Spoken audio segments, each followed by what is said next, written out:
Hey, Cindy, it's Jim Hundreiser. Hi, everyone. Cindy, am I an alternate tonight or a voting member tonight? We'll see when we call the roll. It looks like we might have enough, so. Okay, great.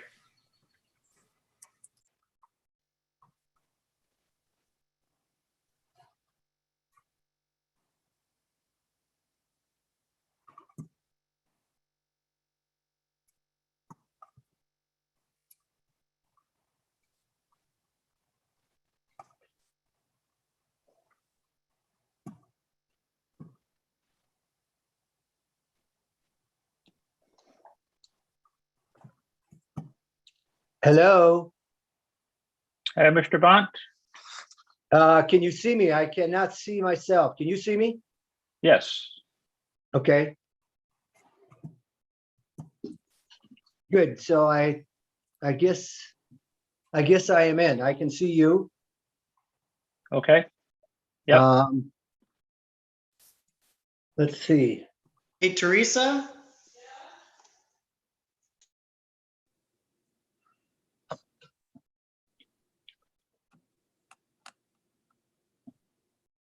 How was your day today?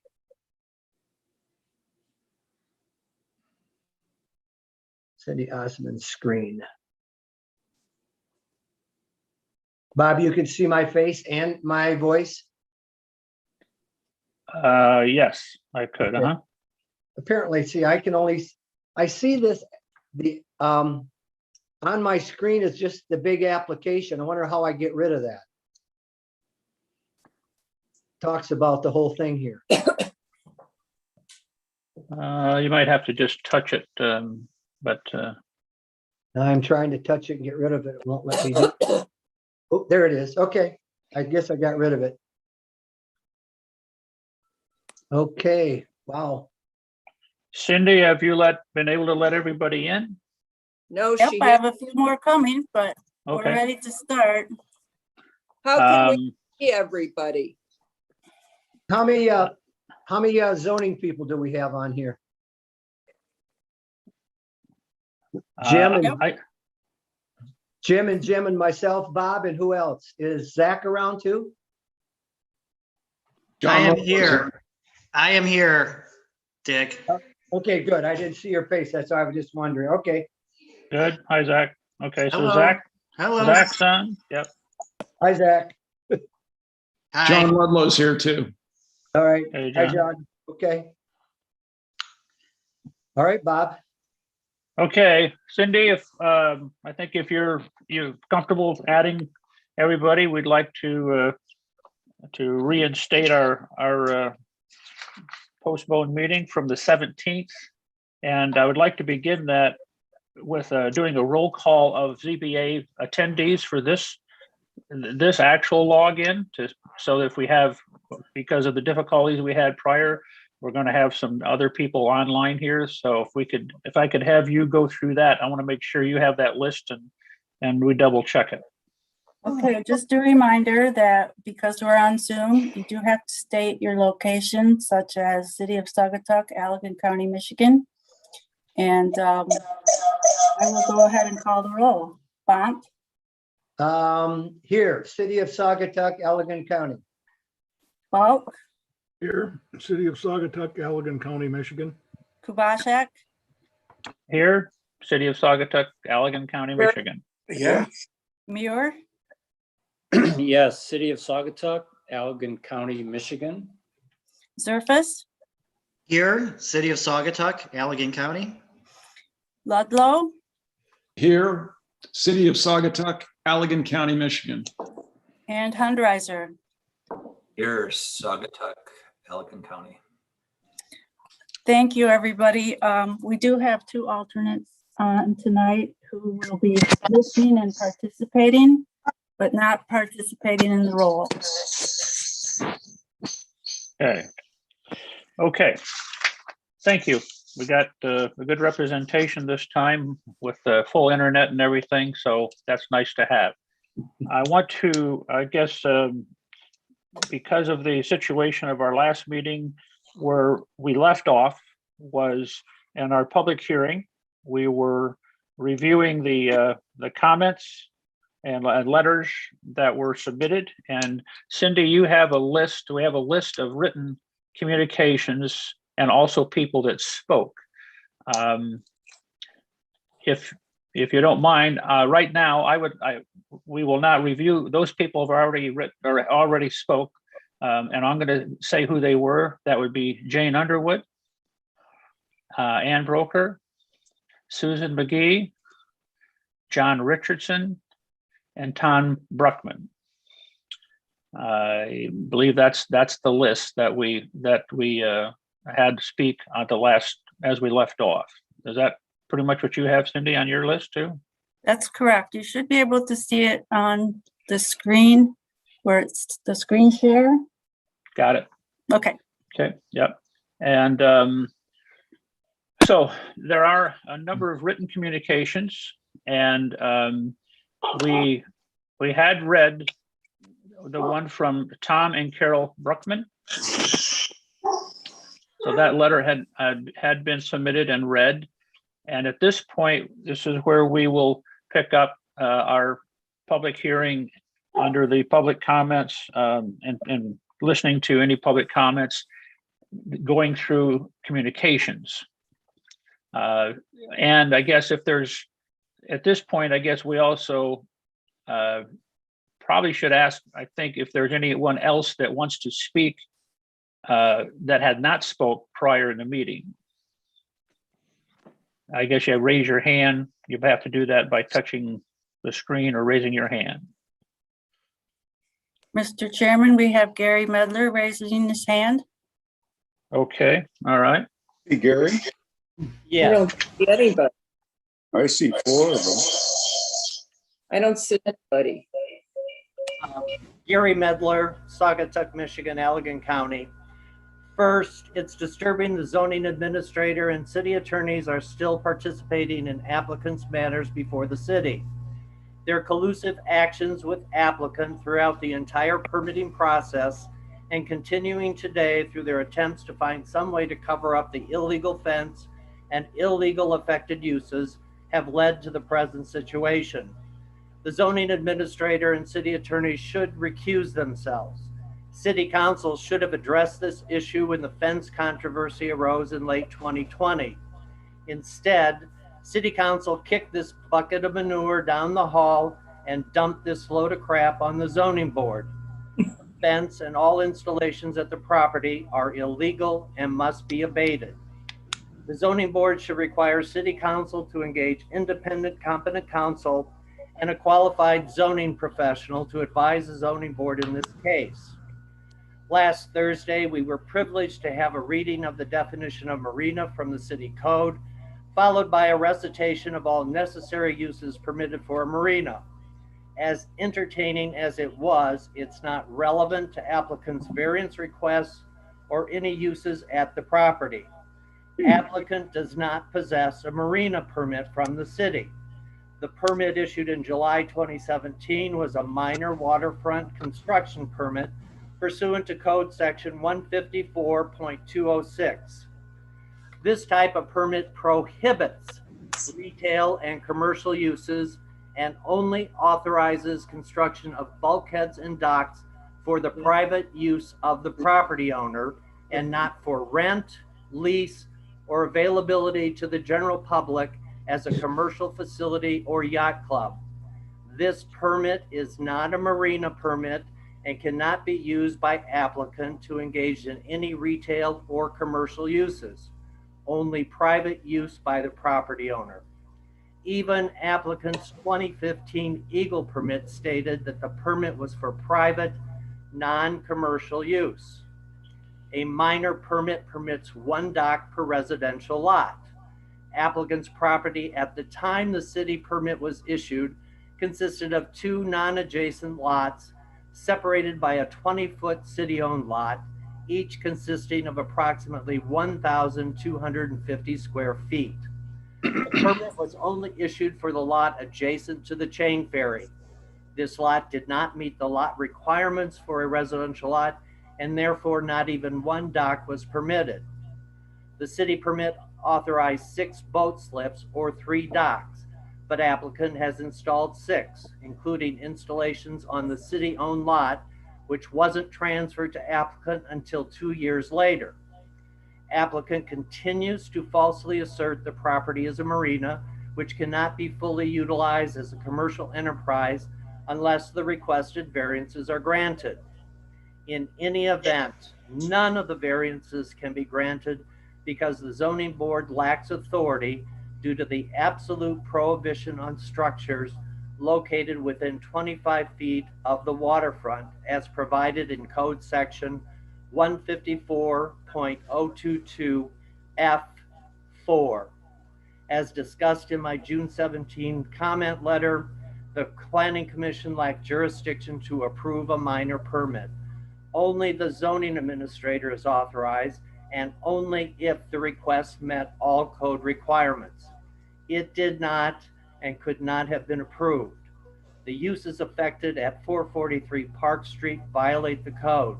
Applicant's reliance on the void city permit and void provisions contained in the land swap agreement is misplaced and legally unenforceable. The zoning board should make referral to city council to commence abatement of not only the 8-foot fence, but all installations affected at and on the property. Thank you. Thank you, Gary. That was a lot of good information.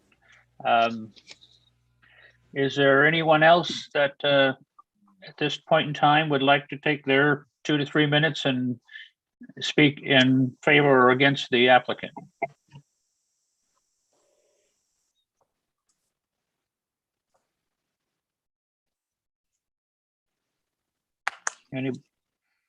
Anybody else, Cindy? I'm Yes, not seeing any hands raised. Mr. Chairperson. Yes. Matt Zimmerman, I represent the applicant. And in light of the unusual circumstance of the continuation and the internet problems, I would like to supplement what I had said last week. I won't repeat all 15 minutes of the presentation, but I would like to respond given the public comments that have been made. Well, okay. I guess at this time, I want to make sure we get all the public comments in. Certainly. Yeah. And then we can decide, I guess, whether or not, how that is appropriate or not, but I'd like to get at least the public, I understand, but this isn't a place where actually you come back and talk in response to any of the public comments. So Cindy, is there anyone else? Well, there you are, girl. You can move. No. Tom, I think Yeah. Tom is making himself heard. Tom, Tom's iPad. Tom Bruckman? okay. And Tom, you spoke last week, right? Yes, I did. Uh-huh. Uh, So we're not you want looking me to- for, well, I said earlier, we didn't want to repeat people who had publicly spoke last week. That's what I, So we're trying to make sure everybody has their chance and we move along. So I have to interrupt and say, basically, we're looking, I said earlier that anybody that did speak, you were one of them that did speak last meeting, last time we met. Right. So I would like to move along and see if there's any other public responses, anybody else that wants to speak. I have no problem with that. Okay. Cindy, any, you got any? Do we need to listen to Zimmerman again? No, we can work through that, but Okay. Okay, I'm Carol Bruck, and I have a comment. May I speak? yes, you may, Carol. I've lived here for long, and people who move here love the charm of this place as a small, beautiful town. The city and various groups such as the Historical Society and more have spent a lot of time fixing things up from the past, maintaining the chain ferry, this is not a place where people want to come and see ugly commercial stuff on the water. It is my belief, and I certainly believe the belief of a lot of people, that Saugatuck would be nothing if it weren't for its water and its waterfront. And once we start making variances for developers to come in and put currently unallowed, ugly facilities on the lakefront, we're damaging our ability to attract people in the future. This is not what most property owners want from this place. That's it. Okay, well, thank you, Carol. Appreciate that. All right. Tim Condon has his hand raised. All right, Tim? Yes, thank you. So I was hoping Tom was going to speak, but if he's off the list, I'll repeat his question from the other night for the benefit of everybody, because I think Tom kind of hit it on the head with just a simple, question about if variances weren't, and correct me if I'm wrong, Tom, if variances weren't granted in the past, how is there anything there now? How are we even having this discussion? And, those sorts, and nobody could answer that. And it sounded like people on the board seemed to have the same question. So I wanted to repeat that for the benefit of everybody who's on the line tonight. I thought it was a very simple, common sense question. If we can't answer things like that, then, it seems like we may not be in the appropriate setting to make decisions. I've sat on boards like this before in other places, zoning and planning, and I was selected for that not because I was an attorney, but because I had experience in the town and I had been accused of having some common sense. And when it got to situations like this, I would raise my hand and say, look, I don't have enough information. I don't feel like I have enough here, that this shouldn't be in front of us, that I need more help. And it sounds like that's something that Mr. Medlin was referring to, that just more information required to make a decision like this. If you can't answer those simple common sense questions clearly and explain it to somebody else, especially after the fact, then you got to think twice about making a decision like this. That's it for me. Thank you. Appreciate everybody's hard work on this. Thank you.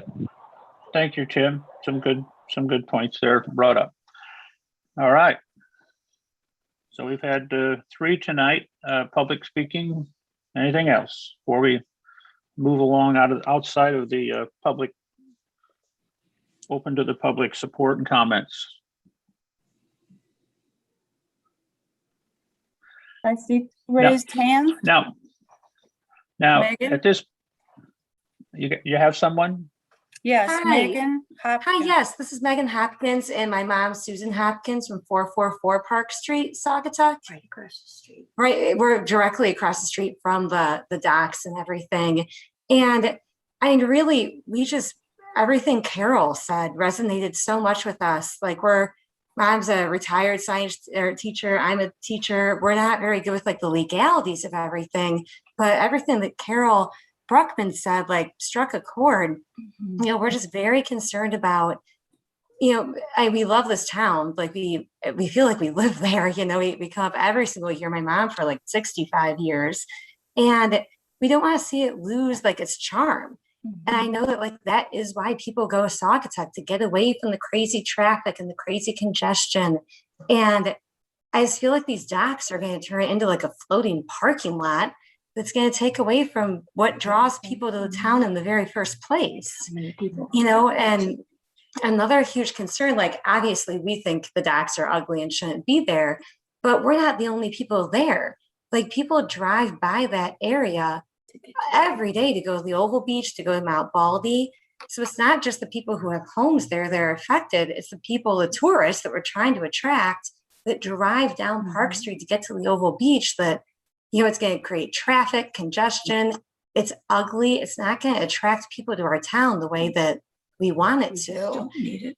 Yeah, and we're also from a safety standpoint, I know, and we've got a 9-month-old little baby that's gonna be walking soon, and the traffic is already a concern in that area. Because if you've been there, it like turns, there's a curve, and I'm just even worried about like the safety aspect of having like more parking there. And I know Carol was so much more well-spoken than us, but we just really feel that it's going to diminish the qualities that make Saugatuck special. Yeah. That's all we want to say. Yes. Thank you, Megan. Thank you for your input. Thank you. All right. Cindy, if we don't have any more hands raised, I guess what we need to do is make sure that we either read what hasn't or acknowledge however we want the different written communications that are opposing and for. I haven't seen any for, but all opposing as you have listed on your screen here. Mr. Chairman, Jeff has his hand raised. Okay, all right. Jeff, and Jeff's last name? Jeff Sluggett. Sorry, okay. I thought it was somebody. I'm sorry, just I was in public. Go ahead. Yep. Mr. Chairman, thank you. Just a quick comment. In lieu of, I don't know what the ZBA was intending to do relative to the letters it's received and the various correspondence. Cindy has listed those, I think, in the document that's shown on the right side of the screen. I think everybody's seeing that, and I believe that encompasses, is that everything, Cindy, that's come in? There is one missing, and I apologize. It's Jean Prokopik. I thought I already had Prokopik, but she wrote a separate letter, and it is attached in the packet, and it will be a part of the record. Yeah, certainly up to the ZBA in terms of how it wants to handle that. I would encourage you to consider simply acknowledging its receipt, that you've reviewed it, and then it would not be inappropriate to have a motion to receive and file those letters as part of the record, and then there wouldn't be the need, if you will, to go through them individually. Okay, I will say that I believe there's there is a fair amount of information that has been shared with this board with this. So your suggestion probably would be, as long as it's, we do get the right motion, that it is included with the with everything, those that have been submitted and published as they are. I think that I don't know the board at this point in time, because beyond this, I go to any comments in favor of. So I want to work through the opposing ones. That's where we're at right now. So can I ask, let me start with Vice Chair, Mr. Bont, do you have any problem with the going this direct and as far as their letters and submitting them of record? Well, Bob, I think they're on record anyway. I don't know if we have to make a motion to accept all those things, because they're on record. They're put in there now. I mean, it's recorded, it's on, there's no reason to make a motion that we put those in. That's my comment. I don't know about the rest of the board. All right, I would agree, as long as they're part of the minutes. And anyone else of the board has any comments on that you want to add? I think we can move on then, Bob. Yeah, then I think what I'll do is I will at this time continue down our part of our agenda and just ask, I have to ask the question if there is anyone in comments or are supporting. We actually slipped over that a little earlier. If there was anyone in the audience for supporting letters or supporting comments. Mr. Chairperson, this is Matt Zimmerman again. My client, the applicant, received a copy of a letter from a Gary Plow to the city manager supporting the project. And I'm curious as to why that isn't listed as a written communication. It wasn't addressed to you or the zoning administrator, but I guess I would have assumed that the city manager would have forwarded that communication dated June 17. So it's, nearly a week old. Gary Wow was the No, name? Plow, Plowe. Bob, if it's not That's submitted okay. before, if it's not submitted before this zoning meeting opens up, I don't think you can accept it. That's my thought. Yeah, It all was, right. it Well, was submitted on the 17th. That's last week, the day Prior. after our hearing. So the hearing was continued and some of these other communications were received in that same time frame. But was it sent to the to Cindy, the zoning administrator? I already said that it wasn't. I said it was sent to the city manager. And I'm just curious as to why the city manager wouldn't have submitted it to the zoning administrator. Matt, okay, I'm of course at a loss of any knowledge of anything of that that we have. So, and all I can ask is, Cindy, you have any knowledge of this, or? I do not. Anything that's Okay. submitted before 4 o'clock on the day of the meeting is reported into the record, but I didn't get notice of that. Okay. All right. All right. Well, Mr. Chair, okay. Yes. Mr. Chair, this is Ryan Heiss, City Manager. Yeah. Hi, Ryan. Hey, how's it going? Good. You're doing a great job chairing the meeting, by the way. That's all right. So I did receive that email, as Mr. Zimmerman says, on the 17th. I'm just going back to look at it now. And, you know, it's kind of a random, it's a general email. I'm just kind of scanning through it now. I would say that they certainly have comments about Mr. Healy's development, but I'm not so sure that it's specific to this variance request. So, I mean, I'll just note that I have the email, but again, it's kind of very general in nature, and again, it doesn't seem very specific to the variance request. Okay. The variances that are being requested. Okay. All right. Jeff has his hand raised. Who does? Jeff? Go ahead, Jeff. I was just wondering if Ryan, is it a long email? You know, it's not that long, and it's kind of cute. So if you want me to read it into the record, just to be, just to cross all the T's and dot all the I's, I'm happy to do that. Given the fact that the applicant has specifically asked that it be included and that it's not long, I would encourage the ZBA to allow it to be read into the record. This is Greg. Okay. I'm the one who sent the note to Ryan. I'm asking it not be read. It Call was it. not specific Bob, to call of this. order, Bob. Well, okay, so we've got a situation where the city manager, suggested not to, and the person who wrote it actually acknowledged that they not read it into it. So I guess that point we'll move along. Sounds good. This Okay. is Ryan Heiss. That seems about right. Okay, thank you. Thanks for at least the clarification there. All right, so at this point in time, I'm going to stick to our standard general agenda that we have in front of us, which has given people a chance, other than, we had a break, I guess, due to the connections, and extended this onto tonight. But we do have, everybody's is recorded. All this is prior information has been put out on this website of the city of Saugatuck. So all those comments were there. So I would like to go ahead and close the public portion of this meeting and enter into deliberation of the zoning board, and so we can discuss and review the standards and look at the applicant's information in front of us. And if we have any questions for the applicant, we will come back and address at that time. So I would like to start with the first item on the agenda, which of course is the bathroom setbacks issue. And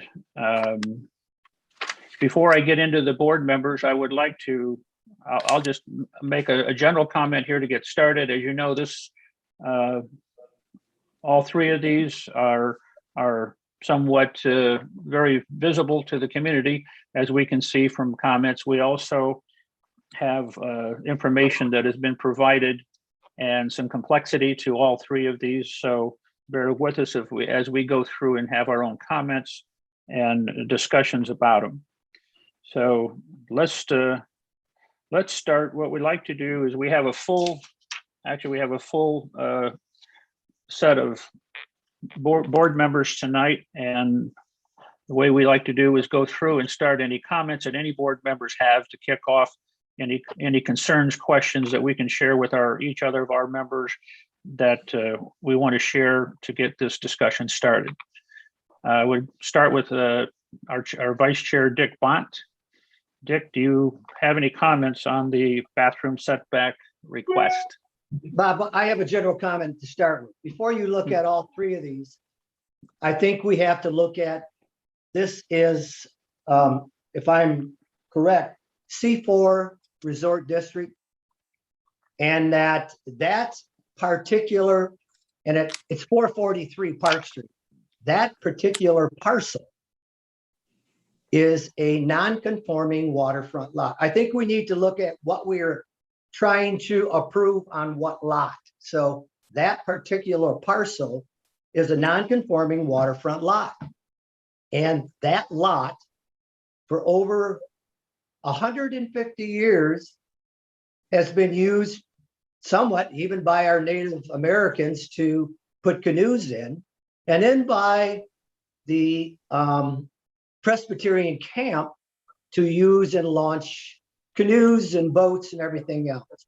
So I think we have to consider what the lot is first before you can put all three of those variances on that parcel. Okay. Well, there's a major discussion in that, I guess. These, in other words, where it says it's C4, it was, I even had some old notes. Man, I'll tell you, going back to the 2000, I don't know why I saved these, a 16 meeting, and talked about, what it was zoned for. And I guess that it's, there's been some question as to, what falls within that. I believe, I thought for sure in here, it said at one time that even that was that a resort zone area at one time? I recall. Cindy, do you recall that? Yes, thank you, Mr. Chairman. That was originally applied for before I started working here, and it was listed as a major waterfront construction. Subsequent to that, I did get a legal opinion from our attorney's office that it was minor waterfront construction, and the Planning Commission has the purview to approve a special land use.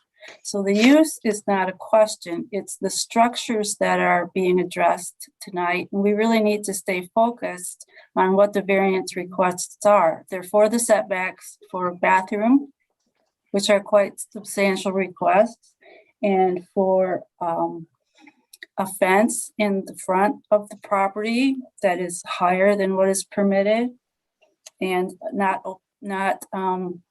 transparent, it's opaque. And then for the screening of the electrical boxes by the 6 foot or the 8 foot wall that's been constructed. So that's what those requests are for tonight. And we really need to stay focused on those. If you'd like Jeff to comment on that, I'm sure he can, but that's what we need to look at today. Okay, well, let me do this. Let's say, Dick, your first concern in getting started was the zoning of the property. Absolutely, because we have to determine on every one of those what a variance would be. So if you don't know what you're talking about, what parcel is there, you can't determine anything. Yeah, correct. In other words, yeah, I mean, that's what the standards fall under, certain. Right, that's what the zone. standards fall under. Right. I can tell you what Yeah. the variance requests are. For I the understand, bathroom Cindy, I setbacks. understand all those variance requests too. And we will come up with those and look at those. We don't need that. I think we have to take a look at that individually and decide. I have it right here in front of me what they are too. So go ahead, Bob. Well, okay. So then let's move on because we may come back to this, Dick. Yeah. Jim Bout, I'm going to go. I look at this like a table. I'm going to go around the table. I've got everybody in my little notes here. So Jim Bout, do you have any comments at this point? Yes, sir, I do. Number one is that everyone on this committee and everyone who works for the city has taken Section 3 of the Constitution specifies that dealing with the president, or in this case, the people in power, which would be the ZBA, it says they shall see that the laws are obeyed. So that's our task tonight, is what are the applicable laws, which ones are appropriate, which ones are not, and then how should those laws be applied in this case? And when applying the law, it's not a matter of negotiation. The law is clear. And as far as a settlement that would be appeasing to everybody, what could be more appeasing than to have a settlement based on the equal and application of the law with the right to appeal to the circuit court? So that's the beginning. And then to understand which laws, I would refer specifically to 154.006, interpretation of this chapter.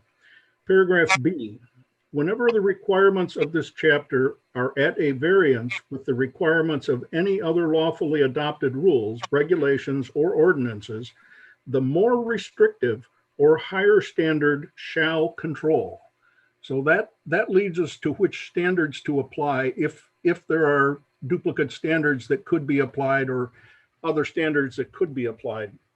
And then the next thing that we need to consider is the zoning affects every structure and use, which is 154.020, except as hereinafter specified, no building, structure, or premises shall hereafter be used or occupied, and no building or part thereof or other structure shall be erected, moved, placed, reconstructed, except in conformance with the regulations herein specified for the zoning district in which it is located. Now, in the applicant's statement, he cited other structures extending into the water based on a Google Earth search. And I also did a Google Earth search, but I also did a walk around town.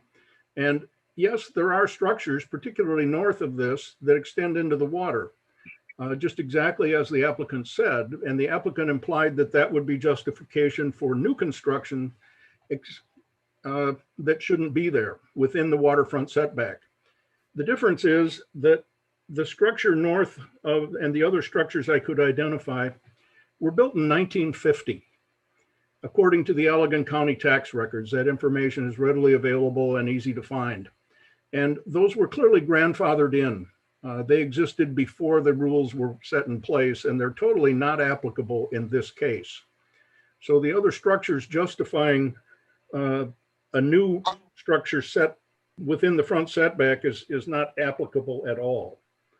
The other thing I would say with respect to standard 1 is, according to the historical records, this parcel's been in use for several decades. Strict compliance with the ordinance will not prevent the planned use of the property for boat docking without a bathhouse. The cumulative impact of multiple setback deviations would create a parcel that is different in kind and nature from other parcels in the area. Granting relief to multiple setback requirements deviates too much from the spirit of the zoning ordinance.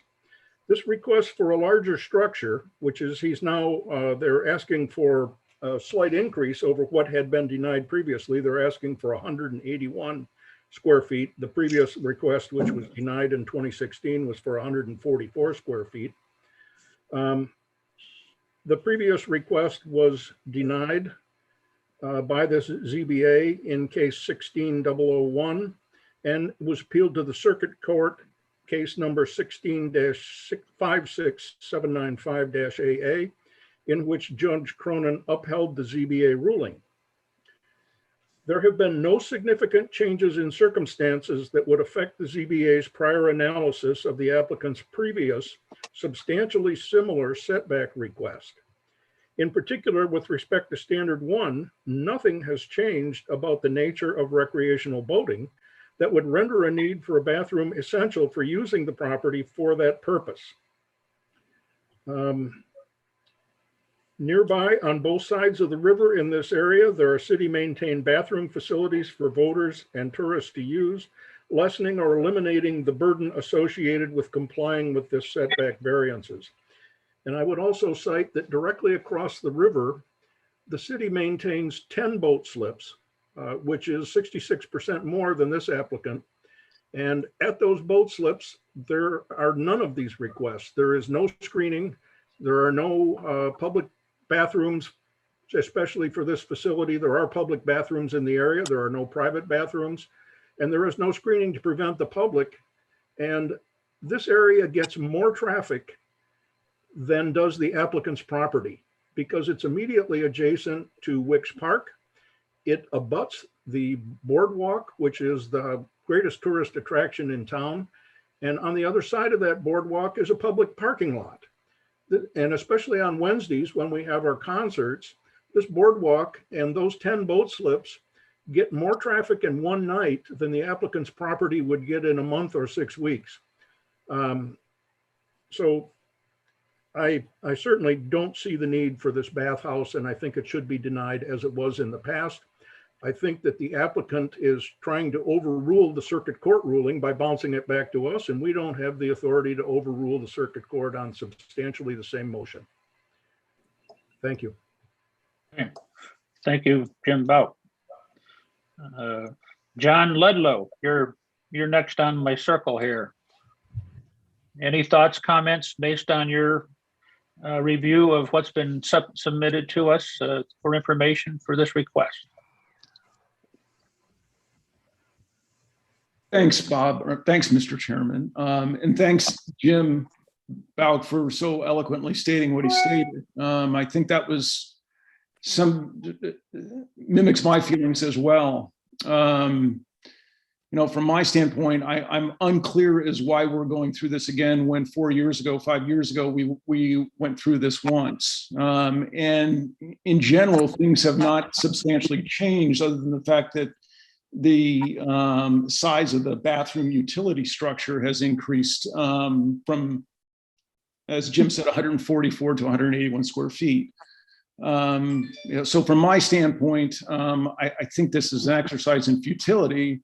Sometimes I don't understand the strict legal issues involved, but I would mimic what Jim Bout just said, and I'll leave it at that. All right.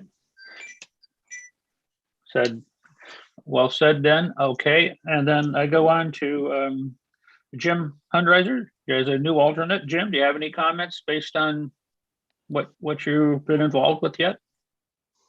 No additional comments. Thanks everyone for your good thoughts. And I'm in agreement with all that's been said. Understand. Jim Muir, you're next. Well, I have no additional comments. I would concur with what Jim Bout said, as well as Dr. Ludlow. As I looked at the two proposals, I saw no visible significant changes in this standard as well as the other standards.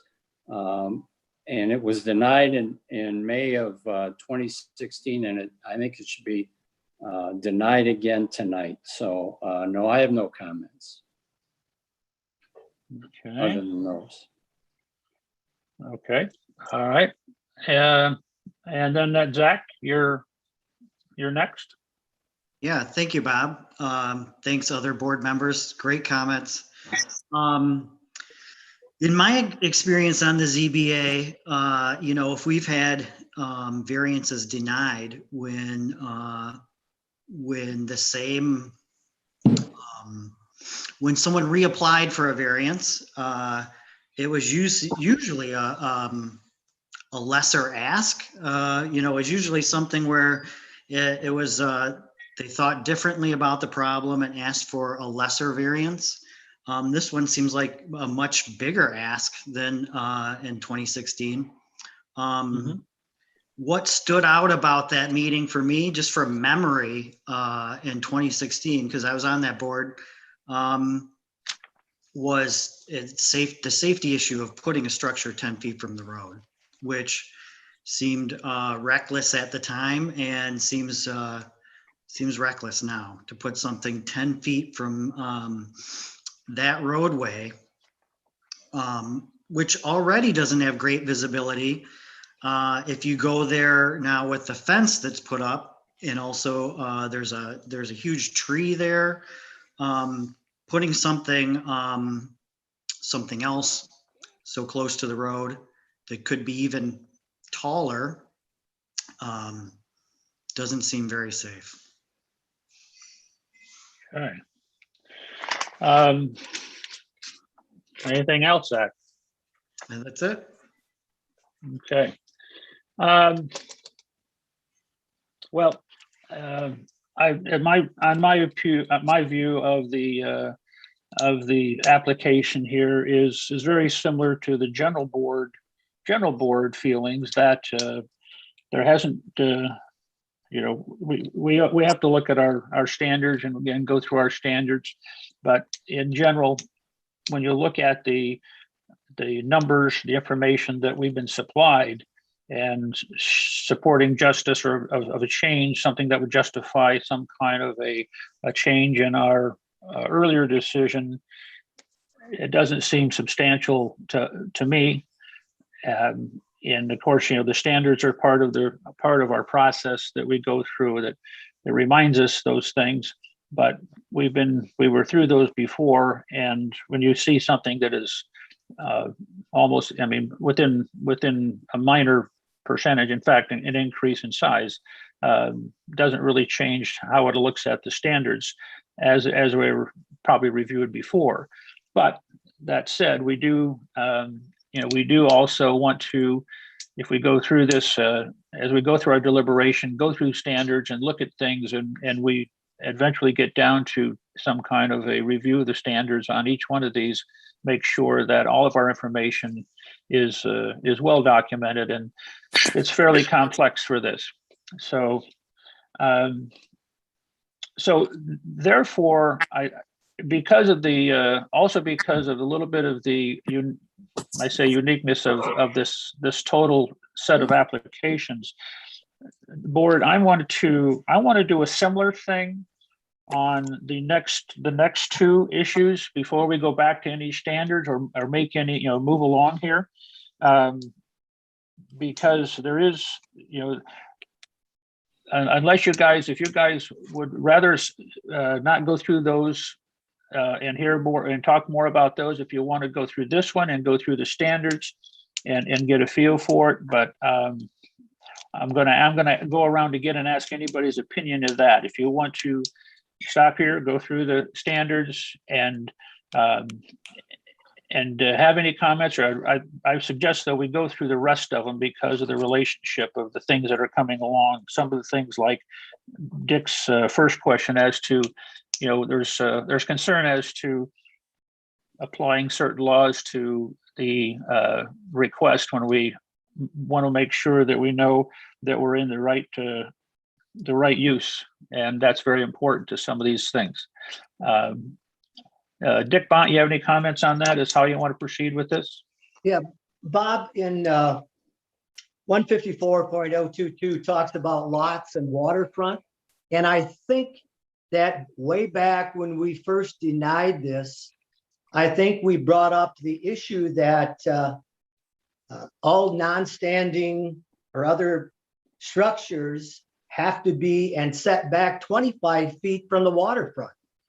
And if I take a look at the 3 variances required for the bathhouse, the fence height and the fence, and the wall or structure that is there, they all don't fall, they're all within that 25 feet, they don't fulfill that. So I think that back then, even when we denied the bathhouse, I think the 25-foot requirement setback from the waterfront was involved in it. Okay. Cindy, I have a question or a little clarification here with Dick's comment, if you would.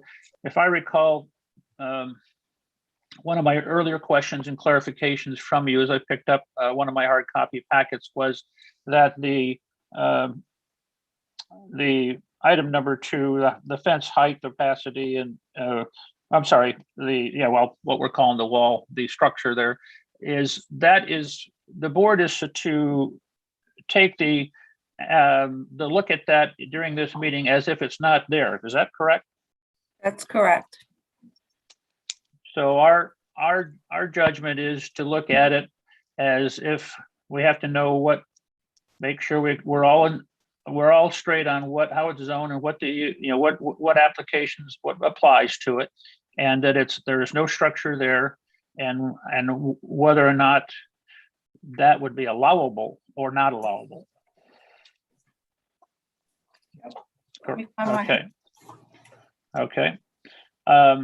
So board members, that's just to make sure we all understand the amount of information or lack of sometimes information that we have to go on these other issues that are in front of us.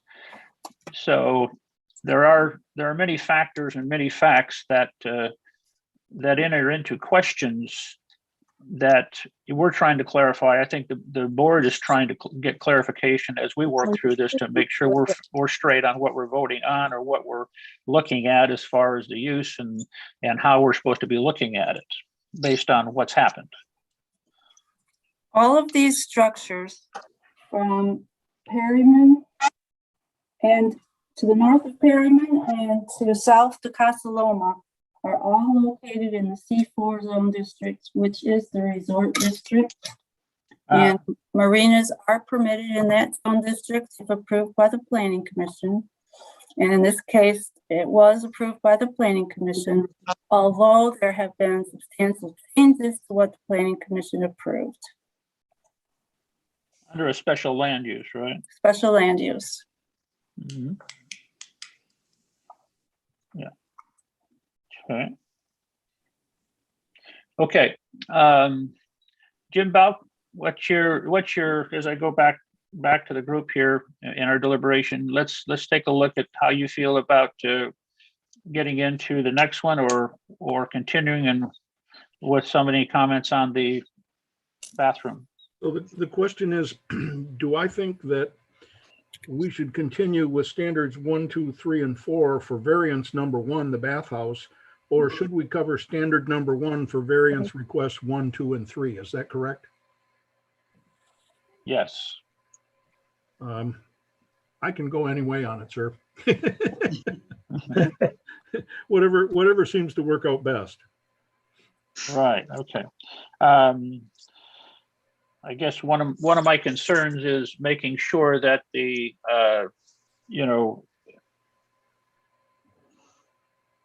I think that the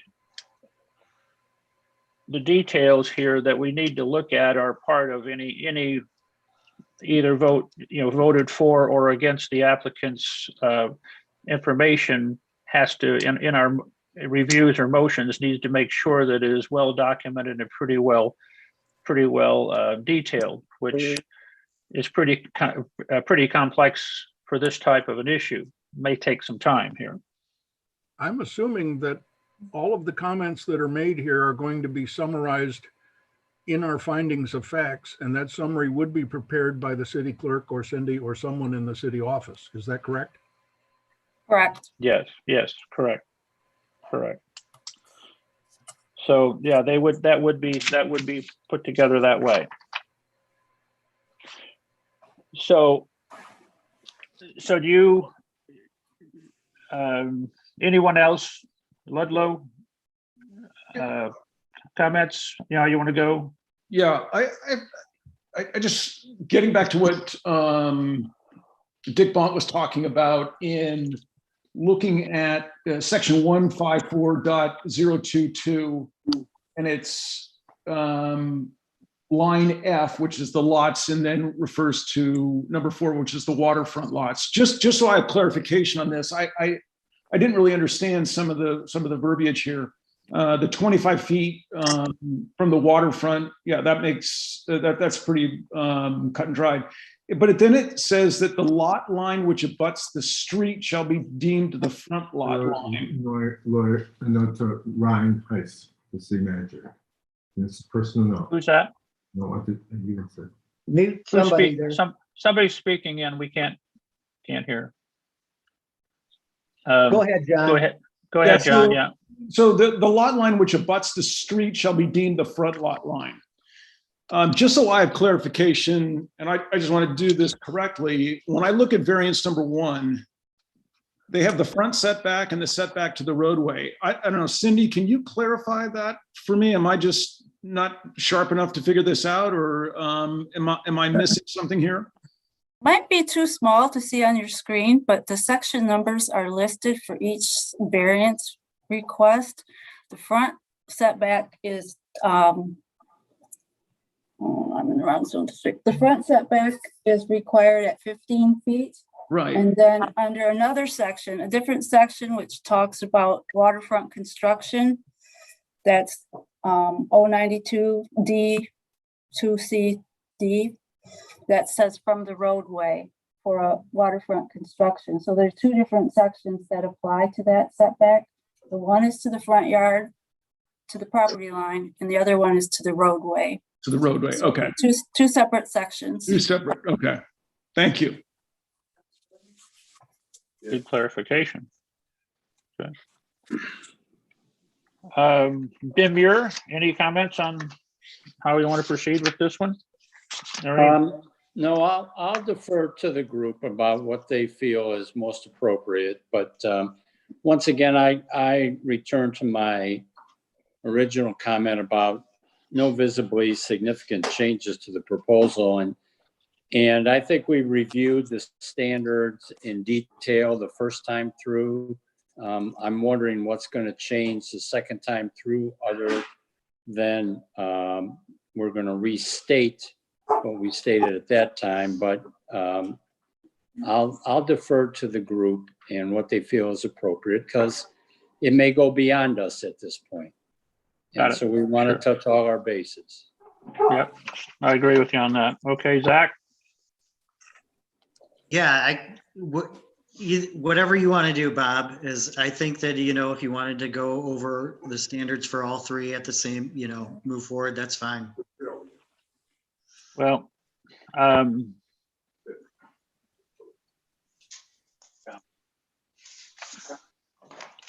it'll get a little too confusing, I guess, if we do not, because of the details. I guess I was trying to avoid the bouncing back and forth, kind of stuff. But I believe my opinion is we should review the standards right now for the bathroom. Have any comments or discussions based on our earlier stuff and being in this position for a long time. I don't know what there might be, but let's take I would like to go through the 4 standards with the board and make sure that we've reviewed those, and whether there are comments that want to be added or for or against the standard, or whether there's things that you want to consider that might be in part of a motion for or against. We can go through that prior to any motions at that point. And that way we've reviewed the standards on the bathhouse, and then we'll move on. So why don't I start backwards this time? Zach? So standard 1 for the bathroom? Standard, that's correct. Okay. That strict compliance with area setbacks, frontage, height, bulk, or density would unreasonably prevent the owner from using the property for a permitted purpose or would render conformity unnecessarily burdensome. Well, my opinion is that strict compliance with the setbacks does not prevent the owner from using the property for a permitted purpose. It's already being used for its permitted purpose. So it does not meet this standard, and therefore the variances should not be granted. Okay. Any other comments on that? Let's go. Let me go through you guys just to make sure, so we get a chance. Jim Muir. Comment, Bob, if I could, yeah. Regarding that, it seems like if the setbacks are granted, because of the substantive nature of the setbacks in relation to that property, it seems like from my standpoint, that sets a difficult precedent. That's what I would add to what Zach just said. Okay. Yeah. And Bob, I'd like to make a comment also. Sure. That the request to give a variance to the front lot besides the waterfront lot could create a very severe safety problem. Finding of facts, I went out there and stuck my car where the bathhouse was, and it wasn't even the same size of the bathhouse. And where that would be setting, if there was a child that wanted to come out and look beyond that bathhouse to see if anybody was coming, from the corner, it takes 3 seconds for a car to go from the corner where you can see it to the edge of that bathhouse. If anybody turned left, look, turn right, look, turn left, look, and walked out, they'd be hit by a car. So I think besides looking at all that, that's putting in a safety issue here along with that, besides what Zach has said. I would agree with that. All right. Dick, Jim Bauk, you got anything on that first? We're doing standard 1 for the bathhouse, right? That's correct. Okay, my previous comments addressed standard 1. And to that, I would add, I'm not confident that we're reading 154.022 correctly, the general regulations, section F, paragraph 4, waterfront lots. That paragraph says, quote, notwithstanding any other provisions of this chapter. And in this, I'm going to end the quote there. This chapter is chapter 154, which is the land use chapter of the zoning regulations. So notwithstanding any other provisions of the land use chapter, all structures on a waterfront lot shall have a setback of 25 feet from the waterfront. And I think that first paragraph, notwithstanding any other provisions of this chapter, makes that statement superior to anything else in all of section 1, paragraph 154, which would say that we are not authorized to grant a variance. 154 defines the roles of the Planning Commission, the ZBA, the right to appeal to circuit court. That would seem to make it superior, that no structure every structure, all structures on a waterfront shall have a setback of 25 feet from the waterfront. Okay. So that combined with my previous statements is my comments for standard 1 for variance number 1 bathhouse. And Bob, just to add to that, the interpretation of the chapter earlier, 154.006B talks about the more restrictive or higher standard, I think, which Jim is referring to. Okay. All right. Yeah, and there's a couple items there that in our prior review that have been maybe highlighted even more so, I would say, after reading that first requirement of number 1.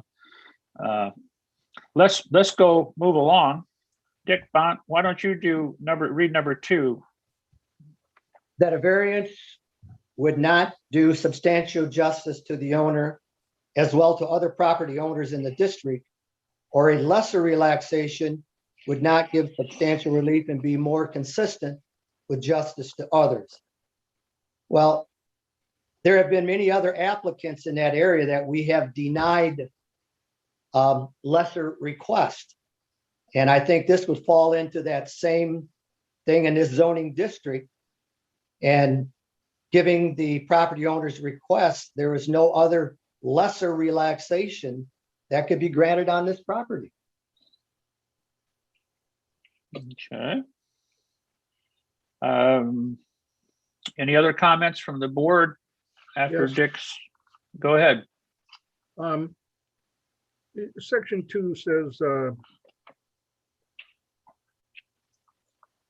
substantial justice to others. Well, that includes our requirement to assure that public safety and welfare is secured. That's not stated explicitly in our standard number 2, but it is required of us to assure that public safety and welfare is secured.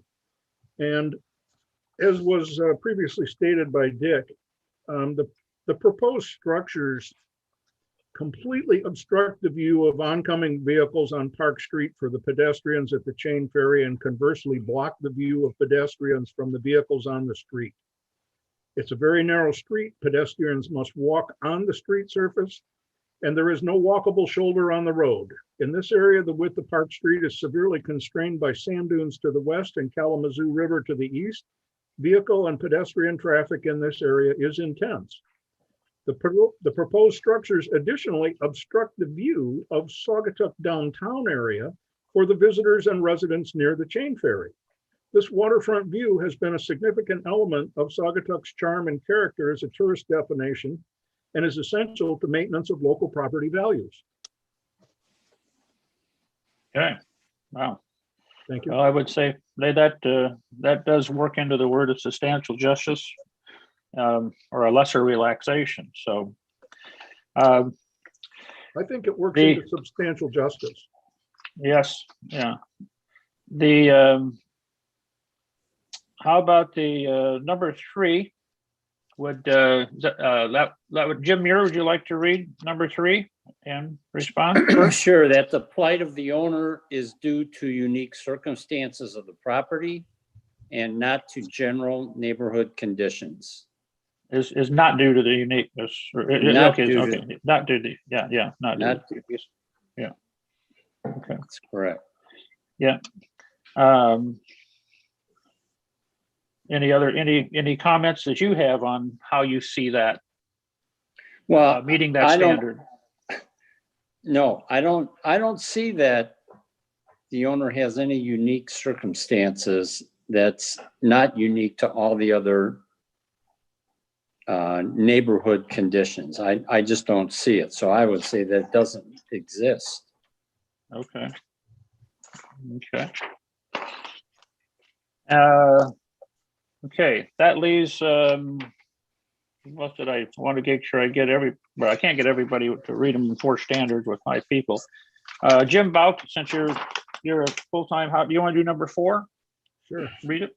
The size and shape of the parcel is not self-created.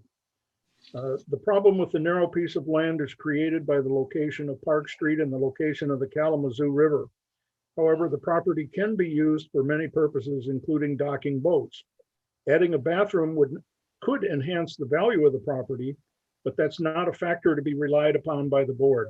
This problem is self-created because the applicant incorrectly insists that a bathroom is necessary for recreational boat dockage, while hundreds of boat docks have been continually and successfully operating within Saugatuck without private attached bathroom facilities. Okay.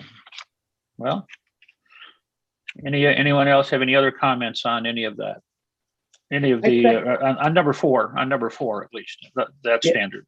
Yeah, I think I go along with Jim with what he was saying about that really this is self-created because he wants this larger structure and everything. So I see what Jim is saying. Okay. So in general, at this point, I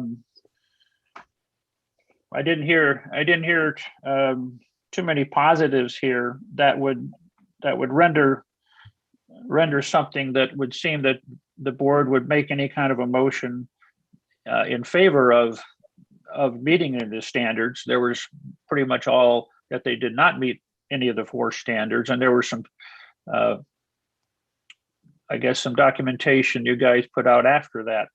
Some of it may have related back to our original issues. It sounds like it did, had a lot of the same comments and with some new findings. So at that point, the board, do you guys feel that you are in a position do you want to make any kind of a motion basic on the facts of our findings, or you want to wait? Now ask that again and go through any of the others and come Chairman? back to this. Yes, sir. This is Jim Buck. I would prefer to go through all 4 standards and get our findings of fact for all 4 standards for all 3 variances before a vote. Okay. I can appreciate that. Yeah, I would go along with Jim on that. Let's go through all of these so we have all the information, and then we can go from there, Bob. All right. So then that tells me that we want to move on to the second item, right? Yes, sir. All right. So we would move along on to the item fence heights, opacity, front with gate. Let's anybody want to jump into this one with any comments, questions? Remember, if we do have questions of the applicant, we can ask them. If we have any questions or concerns during our deliberation. I'll be glad to go first, sir. Go ahead.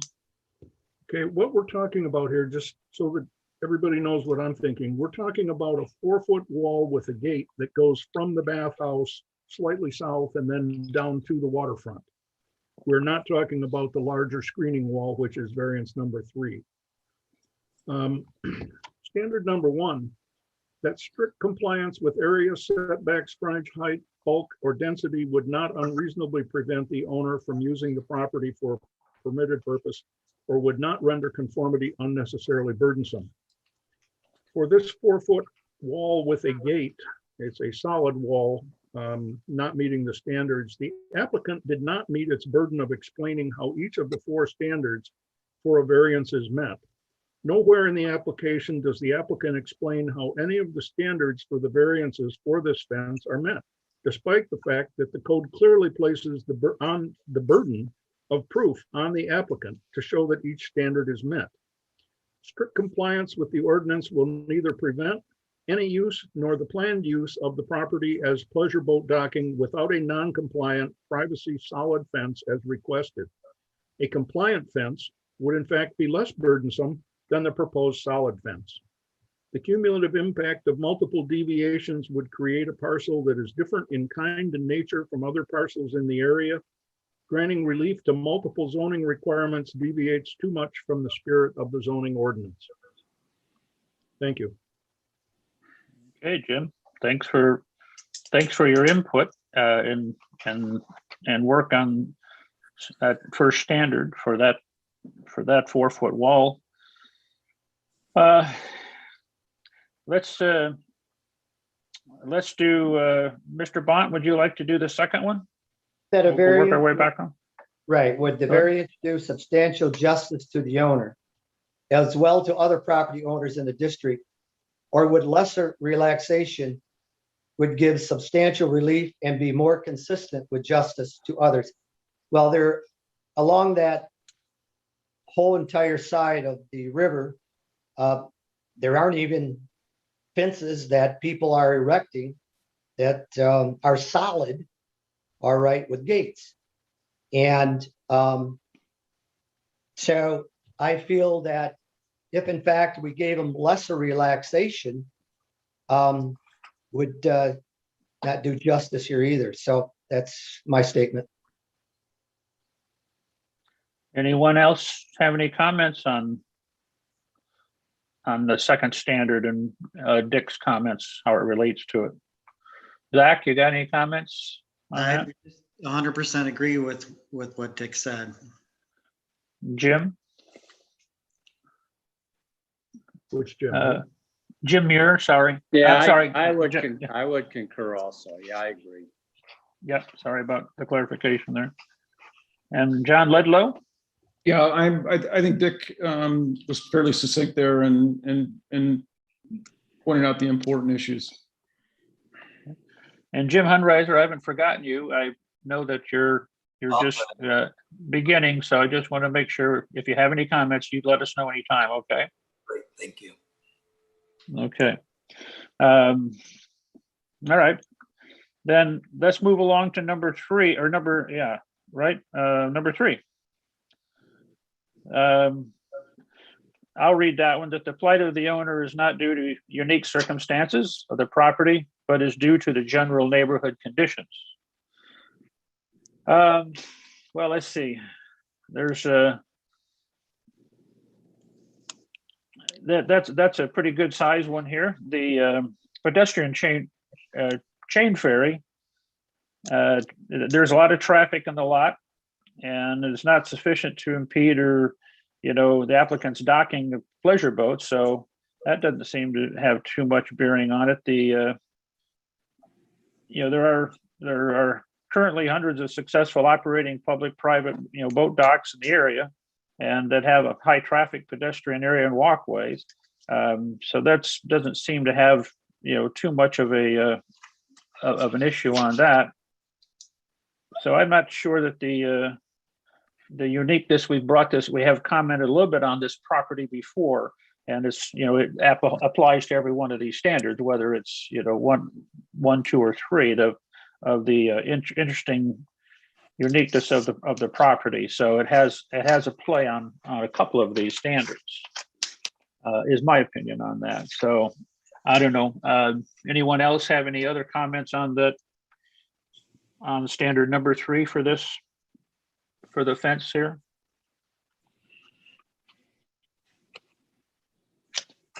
Okay.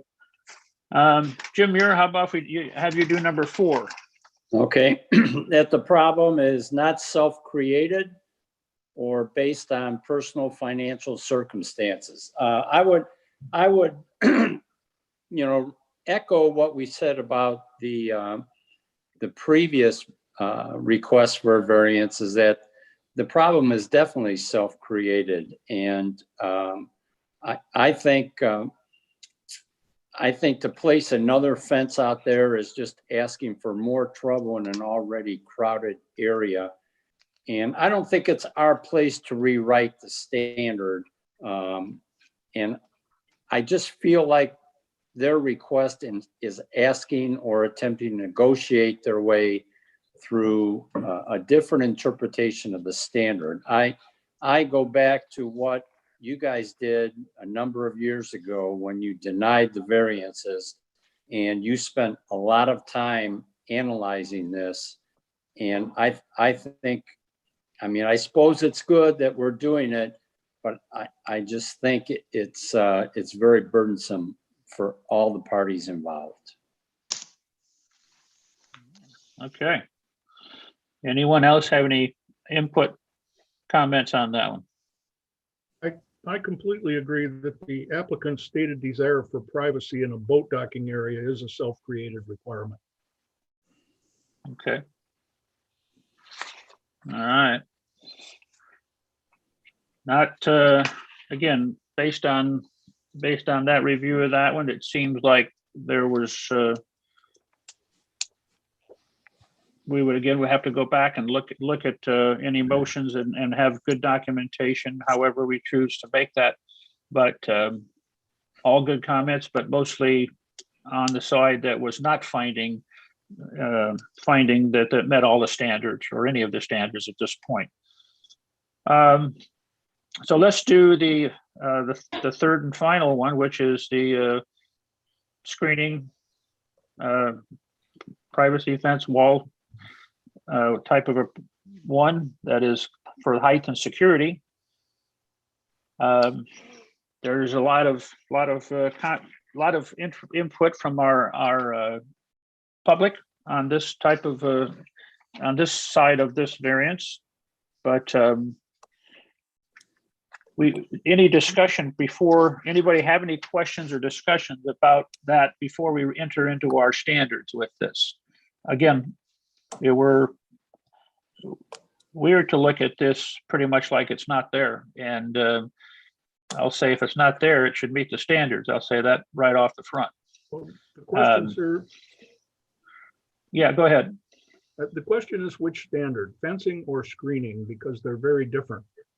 Right, and that's part of what we need. That's up to us to just, well, it's been determined, the way I understand, it's been determined, Cindy can confirm, I believe she said she determined it to be called screening. Is that correct, Cindy? Yes, Mr. Chairman, that is correct. However, part of your part of the things that you could consider is whether or not I made an incorrect determination.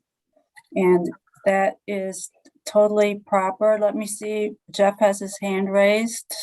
Yeah, Jeff? I'm going to respectfully disagree with you, Cindy. That matter is not, no one has appealed that interpretation formally, and so I do not believe that's in front of the ZBA. Okay. The determination of the zoning administrator is that this is subject to the screening provisions. The screening provisions, as I read Cindy's memo, indicate that a 6-foot screen is permitted. The variance that's being requested is to increase that to 8 feet for a portion of the overall screen, but the remainder would remain at 6 feet. I believe, is that correct, Cindy? That's correct. Okay, thank you. Jim, does that No, sir, I give you? completely disagree. Okay. Because of 154.006, whenever the requirements of this chapter are at variance with the requirements of any other lawfully adopted rules, regulations, or ordinances, the more restrictive or higher standards shall control. And in this case, the screening standard was applied because of incompatible uses. But by the applicant's own statement, when they filled out their request for minor construction, the applicant stated that the uses were consistent both with Casa Loma to the south and the property, the Chain Ferry, and the property to the north. So we do not have inconsistent uses. We have totally consistent and in fact the same uses, boat docking, period. And to say that screening is required because of inconsistent applications is not valid in this case. The fencing standard is the more restrictive. The fencing standard applies specifically and directly to waterfront applications. The screening standard is a general one for separating commercial, industrial, other areas like that from residential. In this case, the waterfront fencing standard should be the one to apply. Additionally, the screening, as requested, violates several other regulations. Number one, it's a structure. It's on metal posts welded to the seawall.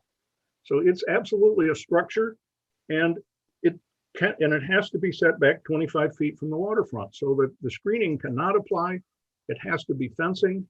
And the applicant's statement that screening is necessary for trash is not applicable in this case because we're not reviewing it for screening trash containers, which could be located anywhere on the property if they're required at all. And I would note that the city boat slips across the street, where there are 10 boat slips, not 6, have no separate trash cans. People take their trash home. And in this case, the users of this so-called marina only live a half mile away. So they can take their trash home as well if they want, or they can have small trash cans, whatever they want. But screening for trash is not considered. Additionally, the electrical panels are a self-created hardship for the applicant. Those were installed after the wall. And the installation of electrical panels is subject to the National Electric Code, the zoning standards, and the Consumer Power electric metering guidelines. The applicant controls how many panels, where they're located, and the arrangement of them. And the applicant chose to arrange them in a manner 7 feet tall to justify his wall, which had already been built. Electrical panels and meters don't have to be any higher than 3.6 feet, 3 feet 6 inches from the ground, according to the Consumer Power guidelines. And I've confirmed that with their rep for this area. So I completely disagree that screening is the appropriate standard in this case. It should be waterfront fencing, and we may need to get more rulings on that. I wouldn't disagree on that. Based on what I've read a little bit and some of the standards you referenced, that it does seem that is not, we also have a right to our job to make sure that in case there was some kind of I guess a assignment or something by the zoning administrator, so that it doesn't really meet that standard, or it falls under a different jurisdiction like this one, where fencing could be the proper standard as opposed to screening. Additionally, Mr. Chairman, yes, the special land use as approved by the Planning Commission, if that is valid, required the applicant to get a variance for their fence as a precondition to granting the application, and no variance for that fence was ever requested.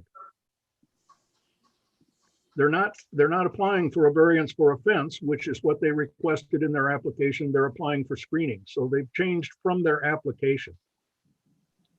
Original was fence. Yes, and they were required to get a variance. And come in front of us. Yeah. Okay, go ahead, Dick. Mr. Chairman, also, and I want to reiterate a little bit what Jim said in 154.005, the screening fence, neither of those is what it is. It is a structure. Anything constructed or erected or use of which requires a permanent location on the ground or attachment to something having a permanent location on that ground, which was welded permanently to a structure below. So that is a structure. I don't see it as a fence or screening. All right, good information. And in addition, sir, the party has said that they're suffering an extreme burden from this pedestrian traffic, but they have yet to define what that burden is. Is it people swimming in front of his docks so they cannot dock the boats? Is it people walking peacefully across the chain ferry dock? Those same conditions exist all over town, and we don't, it's not clear what constitutes a burden in this case. I see. Okay. You guys, any other guys have any comments on what at least Jim and Dick have brought up yet? Yeah, I do. John Ludlow. I'm curious. When I look, I have a picture of the fence or the structure, whatever you want to call it. And there is the main portion which runs east and west. At the east end, there is a short segment that sort of runs to the north. When I went down there, it looked as though that had crossed the property line of the city's property. Did anybody see that or take note of that? Just out of curiosity. You mean John, where it's fast? Go ahead, Dick. I saw that. Go ahead, Dick. I actually have a photo showing that return on the front there that does extend over into the city's property. Yeah, I was down there. It appears that it does return back beyond their stakes. At least the stakes that are there and back. Okay. Yeah. There were some land or some lot line stakes there that shows it north of that, I guess is the way to say it. Yeah. Yeah. So to answer your question there, Zach or Jim, you guys have any comments before we take a look at some further any further standards on this? I believe it is a very we're starting down a little bit different start of a path here to make sure we understand what we're voting on here, and but let me know if you have any comments on that, what you've heard. No, I'm completely satisfied that we've covered the topic ad nauseum, to tell you the truth. But we had to. It's interesting to see. You know, I was here 50 years ago when I jumped in a canoe down there and got out onto the river because I was a camper at the Presbyterian camp. And if you'd have told me that I'd been involved in this in my future, I'd have said you were crazy. But okay. It's progress, right? It's the times. Let's put it that way. Oh, yeah. Go ahead, Cindy. Did you have a question? I do have a question, and maybe it is really for Jeff, but this was noticed out as a variance, not an interpretation. So I think procedurally, we would have to notice it out as an interpretation. But Jeff, could you answer some of those questions? Yeah, I tried to before. I understand the arguments in terms of why this isn't screening. I fully understand those. I understand arguments why it's a fence or not a fence and a structure. But the fact is, the zoning administrator for the city has made a determination. That interpretation has not been appealed to the ZBA. And in my opinion, without an appeal to the ZBA, this board does not have authority to act on that issue. A variance request has been submitted. That's what's technically before you, and I would encourage you, again, to restrict your determination to that variance request. And who would create that appeal, Jim or Jeff? Well, I suppose I think it, to some extent, it may be moot depending on how this plays out this evening, but it would have to be somebody with standing. We'd have to take a look at that. I mean, that's the honest answer. We'd have to take a look at it. I think my understanding is that the Zoning Board of Appeals can review determinations made by the zoning administrator. They judge and yeah, and I apologize for interrupting. They have authority under the zoning ordinance and the Zoning Enabling Act to, in fact, review appeals of a zoning administrator's interpretation, but in this case, there has not been an appeal. And I don't believe the Zoning Board of Appeals unilaterally can take it upon itself to overturn zoning administrator interpretations.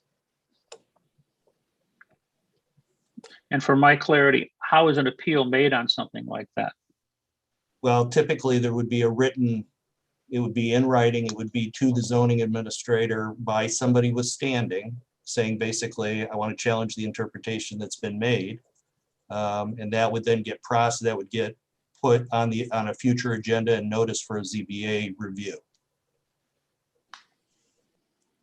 Okay, so is that just like something that gets put on an agenda type of a thing? Or is there a public notice to something like that, or? Yep, no, it's noticed just like any other ZBA matter. Okay.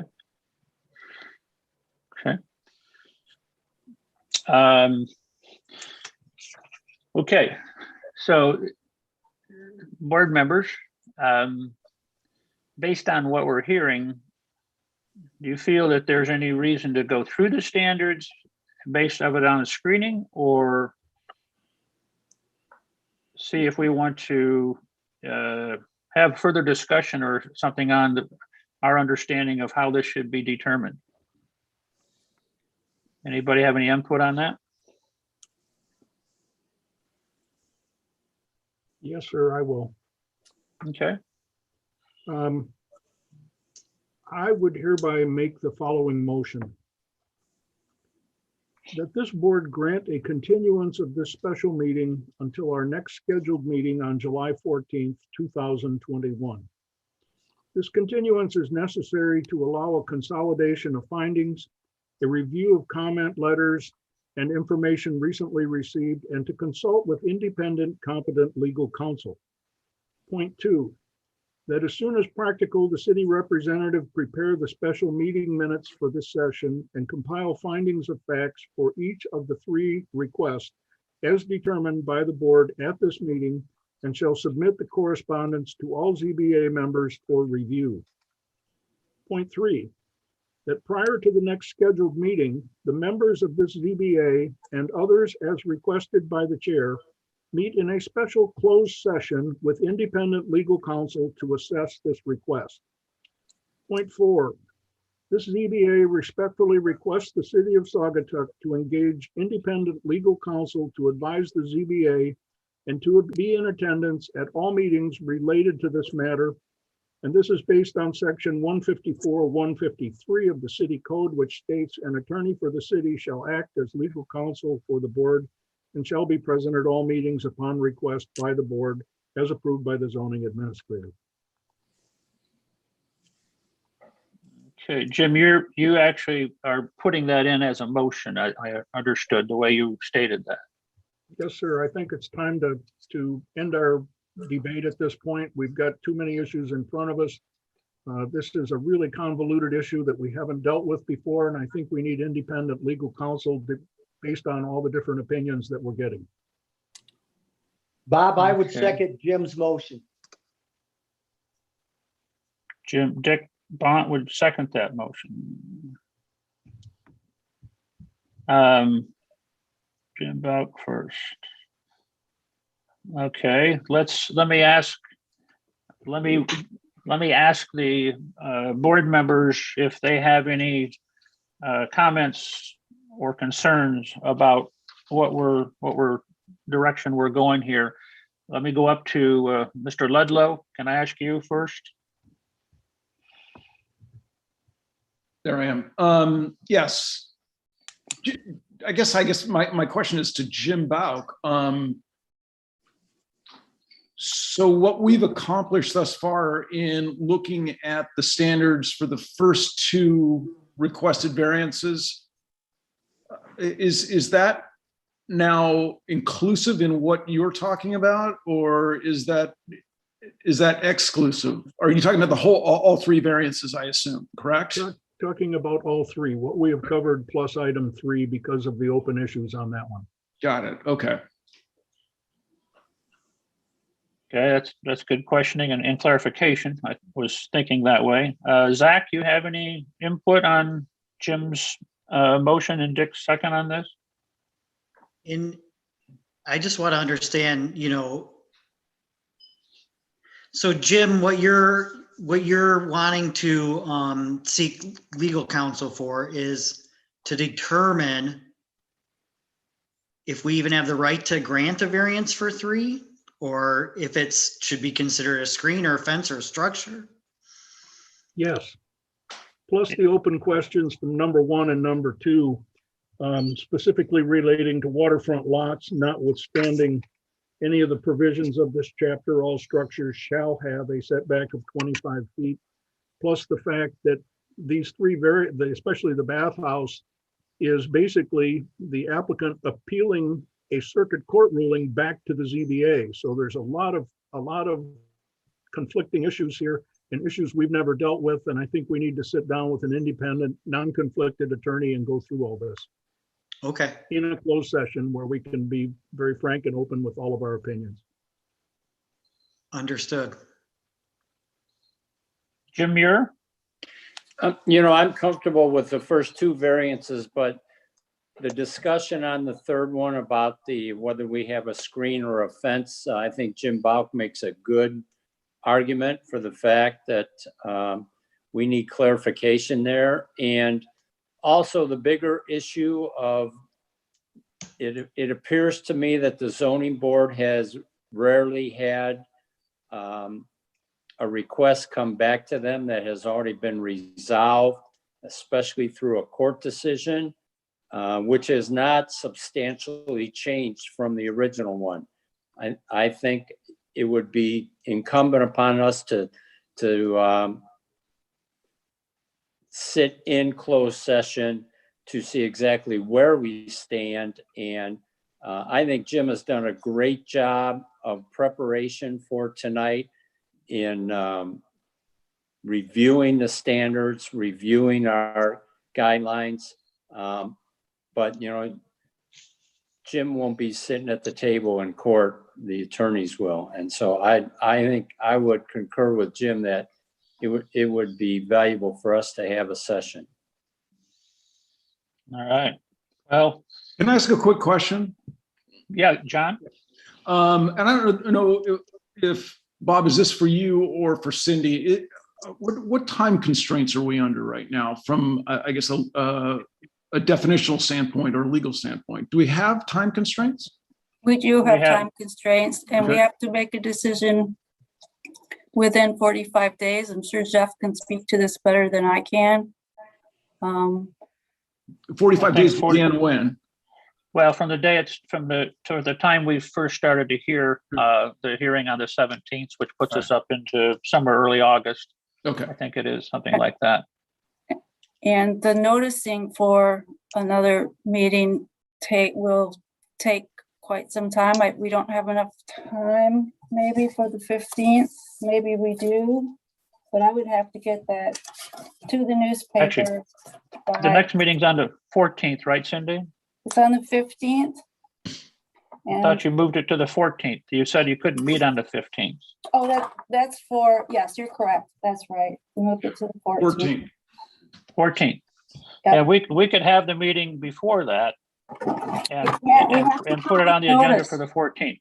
We Pardon? can't, we don't have enough time for that. For the public notice that goes in the newspaper and mailed to everyone within 300 feet. For a special meeting? I thought special meetings are only like 18-hour notice or so. Oh, no, not for zoning board. We have to have public notice 15 days before the public hearing. And Mhm. it's just, that's under the Zoning Enabling Act. I think Jeff can answer more questions about that. He has his hand raised. Yeah, go ahead, Jeff. If the intent is simply to have a special meeting so you can meet with council in closed session, then That's true. then you don't need, then the 18 hours notice would be accurate. So we do have time for that. Yes. So, yeah, I'm sure the board members could work with a schedule on that after. We could probably figure that out here tomorrow or whatever date, or set a date now that we want to do that. We do have to work through it. Cindy, Yes. do we Hi, have Jim. to have a special meeting? Can't we adjourn to closed session on July the 14th? And then go back into open session as we finish our deliberations? Mr. Chairman, Go ahead. Yes. the answer to that is yes. Okay. Yes, what? Yes, we could do that? Yes, sir. Yeah, we can have a special meeting based on the motion that's in front of us, right? Well, my understanding was he was saying we've got the meeting coming up on July 14th or 15th, whatever it is, that's already a scheduled meeting. Yeah. You would simply, so you wouldn't have a special meeting, you would simply postpone this meeting consistent with the motion that was made to that date. And at that date, you will add to the agenda a closed session to discuss presumably a written legal opinion from counsel. I would prefer to have the closed session directly with council Yeah. and Prior. face to face. That's what I meant. Yeah.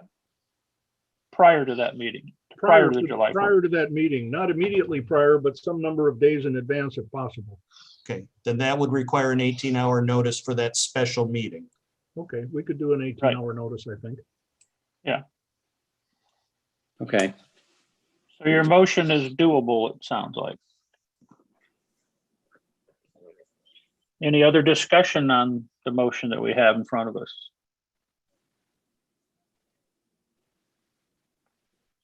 Then I guess, Cindy, I would like to call for a a vote on this, that we go for a continuance as the motion read. If you would like, Jim, if we need to read that back to anybody, do we want to do it, or do you have it in front of you? You could say it one more time so everybody hears it again, just as a clarity. Sure, let's see how good my memory is. I hereby make the following motion. This board grant a continuance of this special meeting until our next scheduled meeting on July 14th, 2021. This continuance is necessary to allow a consolidation of findings, a review of comment letters and information recently received, and to consult with independent competent legal counsel. Point 2, that as soon as practical, the city representative prepare the special meeting minutes for this session and compile findings of facts for each of the 3 requests as determined by the board at this meeting, and shall submit the compilation to all ZBA members for review. That prior to the next scheduled meeting, the members of this ZBA and others as requested by the chair meet in a special closed session with independent legal counsel to assess this request and prepare a response to develop proposals for closing the ongoing issues in this case. Number 4, the ZBA respectfully requests the city of Saugatuck to engage independent legal counsel to advise the ZBA and to be in attendance at all meetings related to this matter. This is based on section 154, 133 of the city zoning codes. Okay. So again, motion on the floor. First by Jim Bauk, seconded by Dick Bont, and discussion has been reviewed. So if there's no more questions, anybody? If not, I'm going to call for a vote on this. Okay. Bauk, Yes. Bont, Yes. Surface, Yes. Kubasek, Yes.